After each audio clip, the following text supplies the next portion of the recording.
Hi everyone, today I'm going to show you how to transfer data from iPhone to Android easily. Don't forget to subscribe to the channel so you don't miss any upcoming tutorials.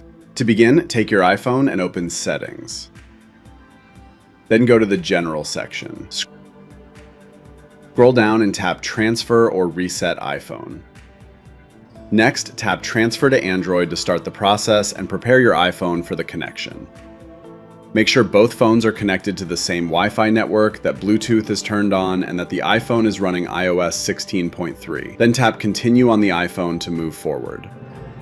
On your Android phone, a QR code will appear. Use your iPhone to scan that code and begin transferring your data such as contacts, messages, photos, and other compatible content. Keep in mind that some brands like Samsung or Xiaomi may require a device update for the option to appear, while on Google Pixel, the option is usually available immediately without extra steps. Thank you for watching this tutorial and see you soon on the channel.